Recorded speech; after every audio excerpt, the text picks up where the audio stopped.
Netflix ಅಲ್ಲಿ ಸಾಕಷ್ಟು ಕನ್ನಡ ಸಿನಿಮಾಗಳನ್ನ ತಗೊಳ್ಳಲ್ಲ ಅನ್ನುವಂಥದ್ದು, ಯಾಕೆ ತಗೊಳ್ಳಲ್ಲ ಅದ್ರ ಬಗ್ಗೆ ನಂಗೆ ತುಂಬ ಬೇಜಾರಿದೆ. ನನಗೆ ಅದೊಂದು ಅಂದರೆ ಇದು ಎಂಡ್ ಆಫ್ ಇದನ್ನು ನಾನು ಅದನ್ನೇ ಹೇಳ್ತಾ ಇದ್ದೀನಿ, ಅದು ಕರೆಕ್ಟಾಗಿ ಅದು ಬಿಸ್ನೆಸ್. ಅದು ನೆಟ್ಫ್ಲಿಕ್ಸ್ ಅನ್ನೋದು ಬಿಸ್ನೆಸ್. ಅದನ್ನು ನೋಡೋ ಜನರು ಸಬ್ಸ್ಕ್ರೈಬರ್ಸ್. ನಾವು ಕನ್ನಡದಲ್ಲಿ ಇದ್ದ ಆಡಿಯನ್ಸು ಅದನ್ನು ಸಬ್ಸ್ಕ್ರೈಬ್ ಮಾಡಬಾರ್ದು. ಅಂದರೆ ನಮ್ಮ ಸಿನಿಮಾ ನೆಟ್ಫ್ಲಿಕ್ಸಲ್ಲಿ ಬರಬೇಕು ಅಂತ ನಮ್ಮ ಮನಸ್ಸಲ್ಲಿ ಇದ್ದಾಗ ನಾವು ಅದನ್ನು ಸಬ್ಸ್ಕ್ರೈಬ್ ಮಾಡಬಾರ್ದು.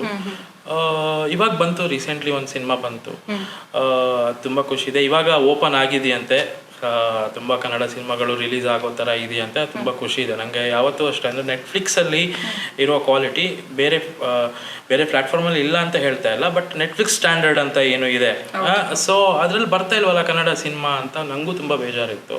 ನಾನು ಸಿನಿಮಾ ಲವರ್ ಅಲ್ವಾ, ಸೊ ನನ್ನ ಸ್ಟುಡಿಯೋದಲ್ಲಿ ನೆಟ್ಫ್ಲಿಕ್ಸಲ್ಲಿ 5.1 ಹಾಕೊಂಡು ನಾನು ಸಿನಿಮಾ ನೋಡೋದು ರೂಢಿ, ಬಟ್ ಕನ್ನಡ ಸಿನಿಮಾ ನಂಗೆ ಅಲ್ಲಿ ನೋಡೋಕ್ಕಾಗ್ತಿಲ್ಲ ಅನ್ನೋದು ತುಂಬ ಕೊರಗಿತ್ತು. ಬಟ್ ಇವಾಗ ಬರ್ತಾ ಇದೆ, ತುಂಬ ಖುಷಿ ಇದೆ ಕೂಡ. ಹೌದು, ಈಗಿನ ಯೂತ್ಸ್ ಜಾಸ್ತಿ ಜನ ನೆಟ್ಫ್ಲಿಕ್ಸ್ ಅನ್ನೇ ನೋಡ್ತಾರೆ ಅಂತ ಹೇಳೋದು. ವೀಕೆಂಡ್ ಬಂತು ಅಂದ ತಕ್ಷಣ ಎಲ್ಲರೂ ನೆಟ್ಫ್ಲಿಕ್ಸ್. ಹೌದು, ನಾವು ಅದರಲ್ಲಿ ನಮ್ಮ ಕನ್ನಡ ಸಿನಿಮಾ ಬಂದ್ರೆ ತುಂಬಾನೇ ಖುಷಿ.